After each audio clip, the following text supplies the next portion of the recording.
जय हिंद दोस्तों, उम्मीद करता हूँ कि आप सभी लोग बहुत अच्छे होंगे। तो आज हम देखने वाले हैं सवाल नंबर 6। तो क्वेश्चन नंबर 6 में बोला है 1 और 2 के बीच एक अपरिमेय संख्या ज्ञात कीजिए। अब इसके पिछले वाले वीडियो हमने काफ़ी सवाल नहीं करवाए हैं। अगर आप लोग पिछले वाले वीडियो को नहीं देखे हैं तो उसे देख लीजिए, फिर यह देखिए, तब फिर समझ में आएगा। तो इसके बीच में 1 और 2 के बीच में परिमेय पूछा है। 1 और 2 के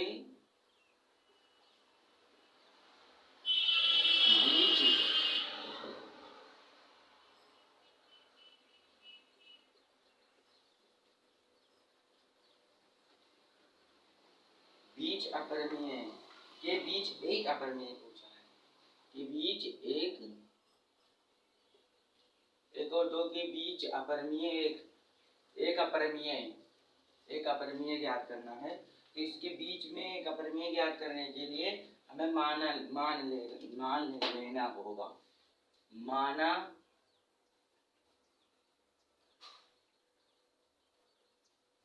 ए बराबर 1 और व 2 बराबर व बी बराबर 2, जहाँ ए और बी एक क्या है, ए और बी एक धनात्मक संख्या है। धनात्मक संख्या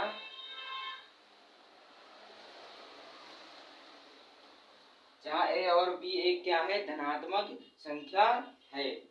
ए और बी धनात्मक संख्या है। तो अब हमें ए और बी के बीच निकालेंगे। पहले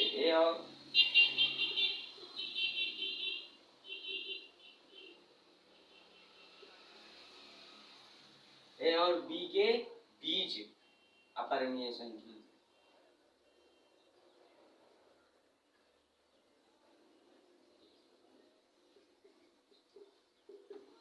अपरिमेय संख्या क्या हो जाएगी, ये गुणित बी। ये का मान क्या है, 1, और गुणित बी का मान क्या है, बी का मान क्या है, 2। यानी एक क्या हो जाएगा, 2 √2। यानी ए और बी के बीच एक अपरिमेय संख्या कौन सी होगी, √2। तो उम्मीद करता हूँ ये ए बराबर 1 माना था, बी बराबर हमने 2 माना था। जहाँ ए और बी धनात्मक है तो ए और बी के बीच में जब ये परिमेय होगा, और ए बराबर चूंकि हमने 1 और बी बराबर 2 माना था, तो ए और बी का मान रखने पर क्या है, √2। यानी 1 और 2 के बीच अपरिमेय संख्या क्या होगी, √2। तो इसका स्क्रीनशॉट ले लीजिए, फिर चलते हैं नेक्स्ट क्वेश्चन पर। तो हम सवाल नंबर 7 में देखेंगे। इसमें बोला है जांच कीजिए कि निम्नलिखित संख्याएं परिमेय हैं अथवा अपरिमेय हैं। तो इसमें लगभग 4 सवाल हैं। तो पहले सवाल में क्या है, पहला जो सवाल है वह है ब्रैकेट में √2 प्लस 2 का होल स्क्वायर। अब ये क्या बन रहा है, a प्लस बी का होल स्क्वायर बन रहा है। ये प्लस बी का होल स्क्वायर, क्योंकि a प्लस बी का होल स्क्वायर हम जानते हैं a square plus B square plus क्या होता है 2ab। ये सब लोग कक्षा 8 में आप लोग सब लोग पढ़े होंगे। तो यही हम यहाँ पर लागू करेंगे। इसको मान लीजिए क्या, इसे मान लीजिए ये, और इसे क्या मान लीजिए b। तो ये क्या हो जाएगा, √2 का स्क्वायर प्लस 2 का स्क्वायर प्लस 2। ये क्या हो जाएगा, डायरेक्ट हम लिखते हैं 2 दूनी 4, यानी 2ab है ना, तो 2 दूनी 4 √ क्या हो जाएगा 2। तो हम जब इसे हल करेंगे तो ये क्या होगा, √2 को जब स्क्वायर करेंगे तो जब बाहर निकलेगा क्या होगा, उसका आंसर 2 आएगा। तो क्या हो जाएगा 4। ये क्या हो जाएगा 4 √2। तो इसे हम जोड़ेंगे तो क्या हो जाएगा 6 प्लस 4 √2। तो √2 क्या है, एक अपरिमेय संख्या। चूंकि हम जानते हैं एक अपरिमेय संख्या को परिमेय, और 4 क्या है, परिमेय संख्या है। जो एक अपरिमेय संख्या को परिमेय संख्या में चाहे जोड़ो चाहे घटाओ, जब उसका जो आंसर आएगा वो क्या आएगा, अपरिमेय ही आएगा। क्योंकि इसमें गुणा है, 4 परिमेय है और 6 भी परिमेय है। तो 6 जब √2 में जोड़ेंगे तो क्या आएगा, अपरिमेय आएगा। या 4 को इसमें गुणा करेंगे तो क्या आएगा, अपरिमेय ही आएगा। तो अर्थात यह क्या है, अपरिमेय है। ये संख्या क्या है, अपरिमेय है। जो मैं कह रहा हूँ आप सभी लोग तो समझ ही रहे होंगे। जब एक किसी गंदी नाली के पानी को किसी शुद्ध जल में जब मिलाते हैं तो वो भी क्या हो जाता है, गंदा हो जाता है। उसी तरह ये भी है।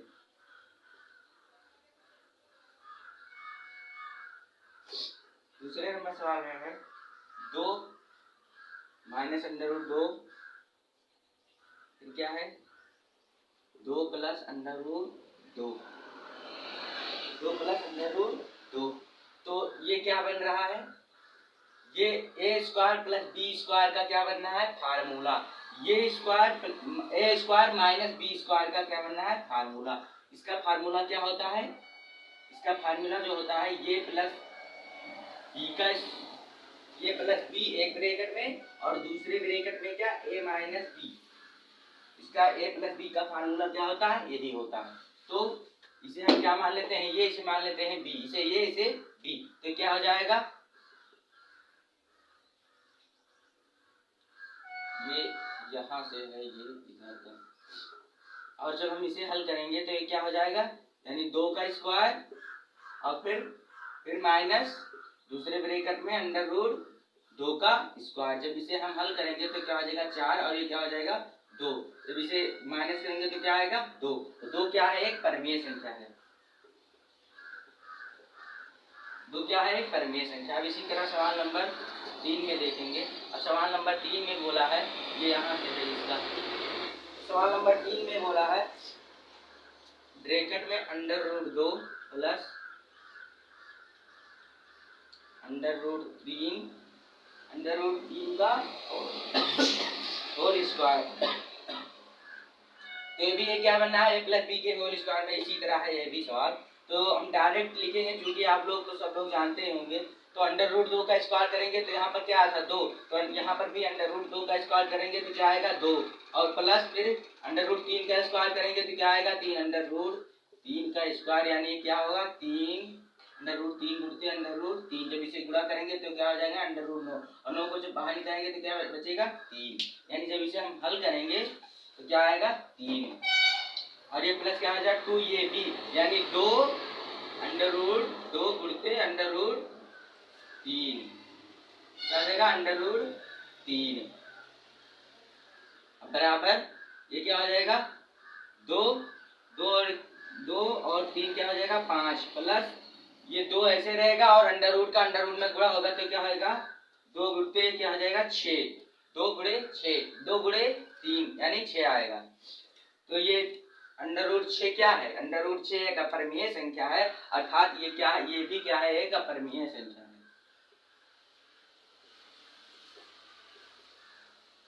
क्योंकि अंडर रूट 6 अपरिमेय है तो इसको जोड़ेंगे घटाएंगे गुणा करेंगे तो क्या निकलेगा, अपरिमेय संख्या ही निकलेगा।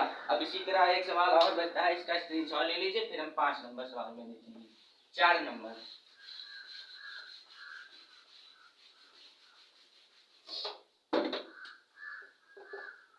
अब है 4 नंबर सवाल में। 4 नंबर सवाल में है 3 प्लस अंडर रूट 2 एक ब्रैकेट में 2 माइनस अंडर रूट 3 दूसरे ब्रैकेट में गुणते तीसरे ब्रैकेट में 3 माइनस अंडर रूट 2 फिर 2 प्लस अंडर रूट 3। अब चूंकि हम जब इसमें देखेंगे तो 3 प्लस अंडर रूट 2 और 3 माइनस अंडर रूट 2 ये ए स्क्वायर और बी स्क्वायर का फार्मूला बन रहा है। इसे हम इस तरह लिख देंगे तो भी सही है। क्योंकि ये गुणा में है तो चाहे यहां लिखो चाहे यहां लिखो एक ही बात है।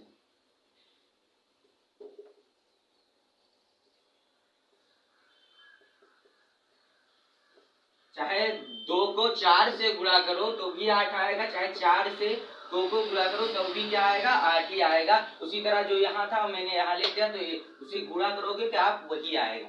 तो ये स्क्वायर माइनस बी स्क्वायर का क्या बनना है फार्मूला। तो 3 का स्क्वायर 3 3 का क्या हो जाएगा 9 का स्क्वायर प्लस ये क्या हो जाएगा 3 का 2 आएगा। ये एक ब्रैकेट में होगा, दूसरे ब्रैकेट में क्या है ये एक इधर। जब ये भी क्या बनना है ये स्क्वायर बी स्क्वायर का फार्मूला, तो क्या हो जाएगा 4 माइनस 3 जब आप इसे हल करोगे तो क्या हो जाएगा, 9 और 2 11, एक ब्रैकेट में गुणते 4 और 3 7, यानी ये क्या निकले, ये क्या आएगा 70 आएगा। तो 70 का ये गलत हो गया, सॉरी दोस्तों, ये यहाँ पर माइनस रहेगा, यहाँ पर माइनस रहेगा, हमने जोड़ दिया। तो यहाँ ये क्या आएगा 7 और फिर गुणते ये क्या हो जाएगा 1।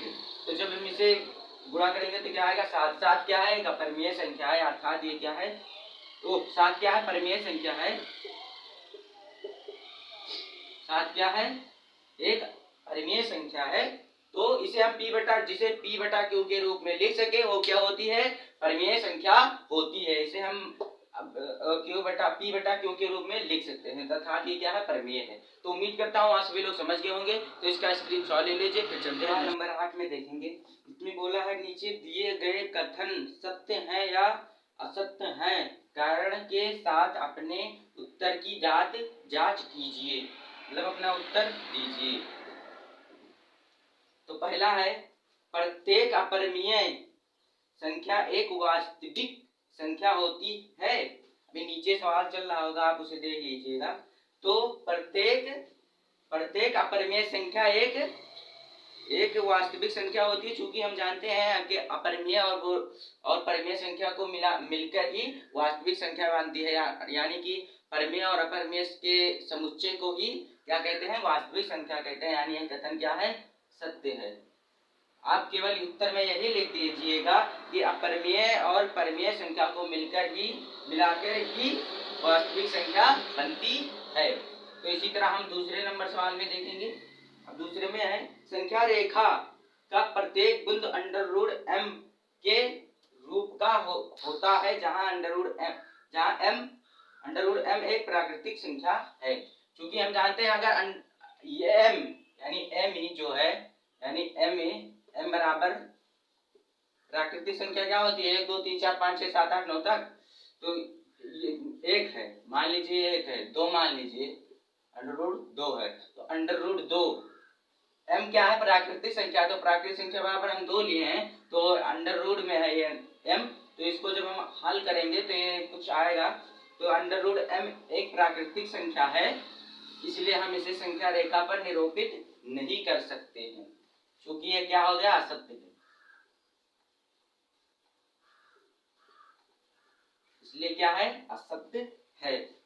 क्यों असत्य है, क्योंकि अंडर रूट m के रूप का ही नहीं हो सकता, बहुत से हो सकते हैं, 2 भी हो सकता है। कोई जरूरी नहीं कि अंडर रूट में ही रहे, कोई भी संख्या हो सकता है। तो हम देखेंगे तीसरे में, इसमें क्या है, प्रत्येक वास्तविक संख्या एक अपरिमेय संख्या होती है। वास्तविक संख्या ही परिमेय ही, मतलब जो वास्तविक संख्या है, प्रत्येक वास्तविक संख्या एक अपरिमेय संख्या होती है। मतलब वास्तविक संख्या परिमेय और परिमेय दोनों हो सकती है, क्योंकि इसमें केवल अपरिमेय ही बोला है, तो वास्तविक संख्या परिमेय भी तो हो सकती है। तो यह कथन क्या है, असत्य है। इसलिए क्या है, यह कथन असत्य है। तो इसमें आप यही लिख दीजिएगा कि प्रत्येक वास्तविक संख्या परिमेय भी हो सकती है और अपरिमेय भी हो सकती है। तो उम्मीद करता हूँ कि आप सभी लोग समझ गए होंगे। फिर चलते हैं नेक्स्ट क्वेश्चन पर।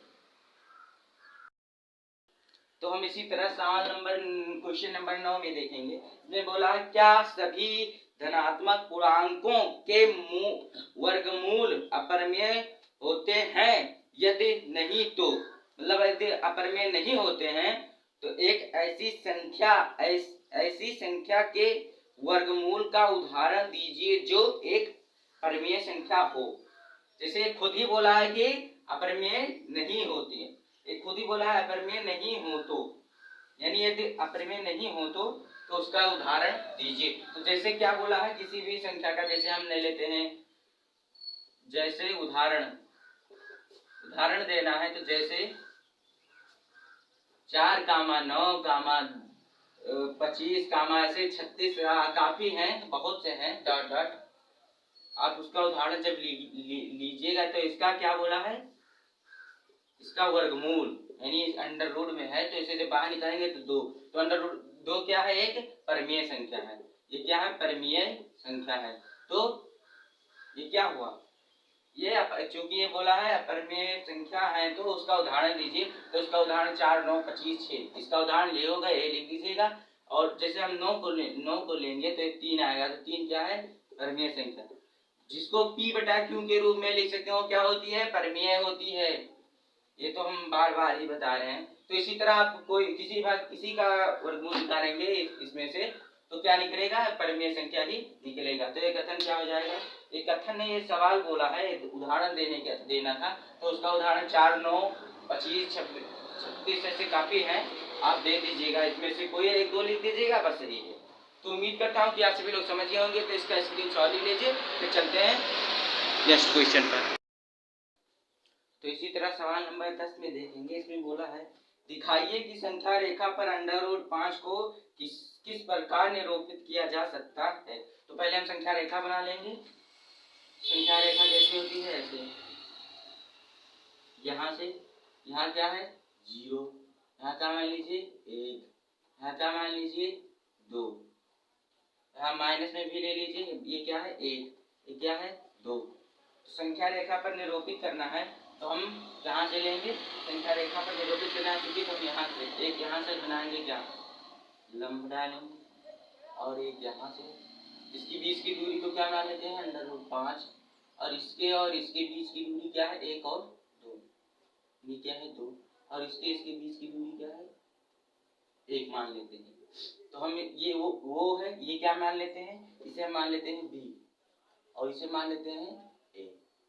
और आप एक चाप रखिएगा, जो कि चाप के बीच की दूरी, जो चाप लंगड़ा प्रकाश लिए या उसके जो बीच की दूरी होगी वो क्या होगी √5। √5 को आप पहले इसको वर्गमूल निकालेंगे। तो उस वर्गमूल निकालेंगे तो यहाँ पर तो बहुत लंबा हो जाएगा वीडियो, इसलिए मैं पहले से निकाल के रखा हूँ। तो क्या आएगा 2.236, इसका वर्गमूल क्या आएगा 2.36। इसके पटरी पर रखकर आप 2.2 लेकर, पटरी से 2.2 सेंटीमीटर लेकर आप एक यहाँ से क्या बना दीजिएगा, एक यहाँ से चाप। तो आप जब इसे लेंगे तो यहाँ कहाँ पर काटेगा, बी पर काटेगा। तो चूंकि हम पाइथागोरस प्रमेय से देखेंगे, तो पाइथागोरस प्रमेय क्या होता है, कर्ण स्क्वायर फिर लंब स्क्वायर फिर आधार स्क्वायर। तो कर्ण स्क्वायर यानी ओ बी का स्क्वायर बराबर आधार का स्क्वायर यानी ओ ए का स्क्वायर प्लस ओ बी का स्क्वायर लंब का स्क्वायर। तो चूंकि हम जानते हैं ये क्या नाम है, ये इसे कर्ण का स्क्वायर अभी ना मत रखिए, इसका आंसर जो कि ओ और ए के बीच की दूरी क्या है, ओ और ए के बीच की दूरी क्या है 2, यानी 2 का स्क्वायर प्लस लंब का स्क्वायर क्या है 1 हमने माना है। तो जब आप इसे हल करेंगे, इसे p बटा ओ बटा p को आप ऐसे ही लिखे रहिएगा अभी। तो ये क्या आ जाएगा 4, ये क्या आ जाएगा 1। तो ओ बटा b बराबर क्या आ जाएगा 5, और अंडर जो जब ये स्क्वायर में है तो इधर भेजेंगे क्या हो जाएगा √ में हो जाएगा। तो क्या आ जाएगा √5, यानी ओ बटा p क्या निकला, ओ बटा p क्या निकला 5। तो पाइथागोरस प्रमेय से हम संख्या रेखा पर इसे निरूपित करते हैं। तो उम्मीद करता हूँ कि आप सभी लोग समझ गए होंगे। तो फिर इसका स्क्रीनशॉट ले लीजिए। तो इस क्लास में बस इतना ही। तो मिलते हैं नेक्स्ट क्वेश्चन में, तब तक के लिए जय हिंद।